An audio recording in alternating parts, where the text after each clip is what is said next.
Hello and welcome to the Kanawha Valley Hustlers. This is Joe Justice. I'm here at Polka at Valley Cakes Cafe and Catering with Pam. Pam, tell me your hustle. Oh, food. Food all day long. Any kind of food that you would want. Salad bar, charcuterie, cheeseburgers, pickle fries, you name it, and cakes. Now, for anybody who's watching this and is not, for anybody who's listening, I should say, and not watching, I am in a little bit of a room that I'm not used to being in here. There's lots of pink and flowers and teacups and all kinds of just frilly little things here. Tell me a little bit about this room and this location. What is going on here? This is our tea room. We do tea luncheons every day.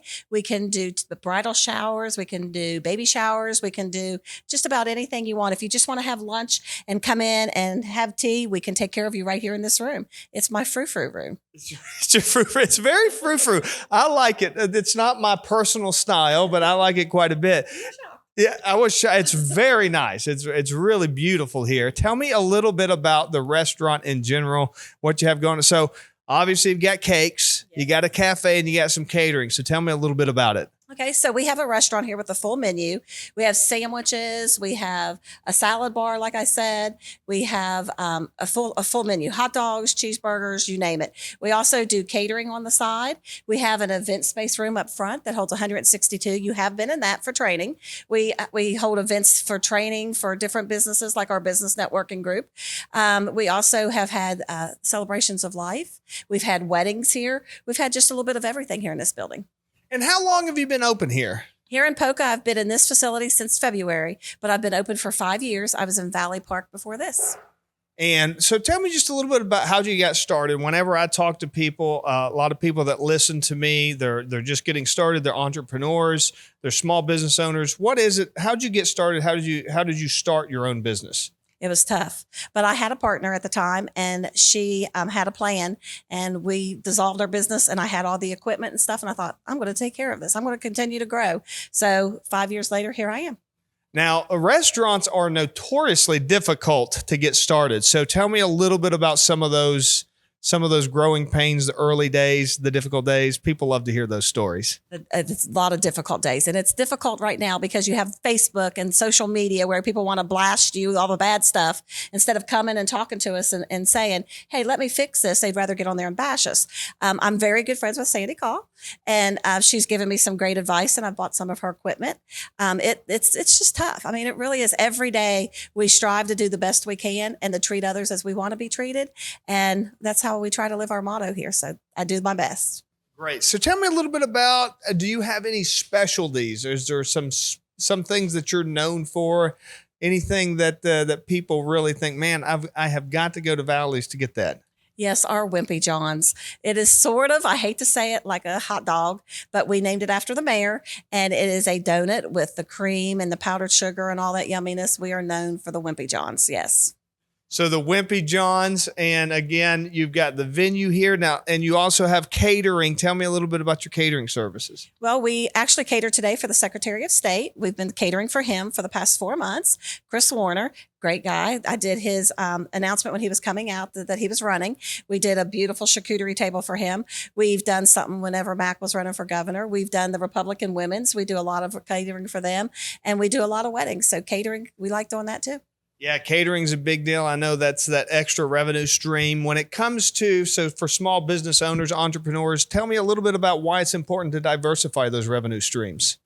Well, without them, we can't make it because, like you just said, it is very important to get those businesses in here. And it's also important to make sure you get somebody who's licensed, who's regulated, and they get their products brought to them and it's fresh. Everybody, I'm not dogging anybody, the what are they called? The in-home bakers and everything. Everybody's got to do it. But we have to go a little bit further than that because we have regulations and we get checked on and people call and we get inspected. So to me, that's tough too. That's a tough business. Sometimes you just want to close the doors and say, I'm done. So is that a growth challenge whenever you get, obviously some people, they'll start with, making something out of their home. When they make that transition into a commercial space, is that a big step?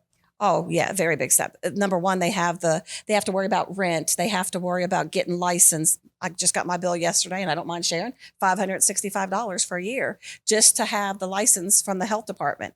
You've got to have insurance. You have to have employees. You've got workers' comp. So many things that people don't think about, and they need to look at it and say, "Oh my, how are they doing this?" Because support us, support all the local businesses. Yeah, I agree with that wholeheartedly. There's lots, I see on social media and things like that these days, a lot of people complaining about the cost of fast food. Well, you know what? You don't have to go get fast food, right? No, you can come here and get a fresh burger for $14.99 and with all the fixings on it. And it is a fresh patty.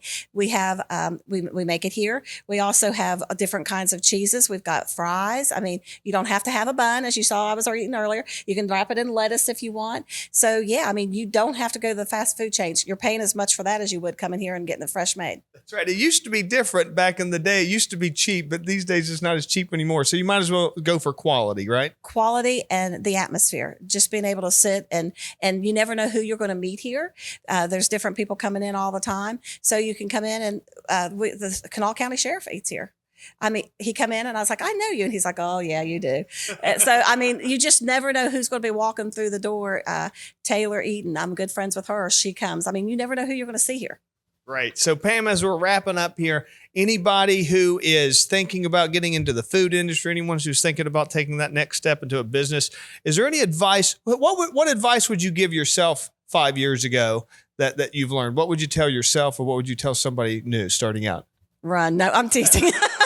Well, the first thing, and a lot of people don't like to hear this, is I'm very faithful. And I prayed about it. And I went to church, and I was as guided by my pastor and them. So if you're going to get started, do a business plan. Make sure you've got a good team behind you and a good support team with your family, because you take a lot of time away from your family. Trust me, a lot of time. Yeah, it's important to have that social and that community connection to get plugged into different locations. And there's nothing wrong with praying a little bit along the way. You need all the help you can get, right? Amen. That's right. All right, Pam, thank you so much for being with me today. And thank you so much for listening. Until next time, this is Joe Justice reminding you to hustle hard, hustle smart, and hustle with a smile.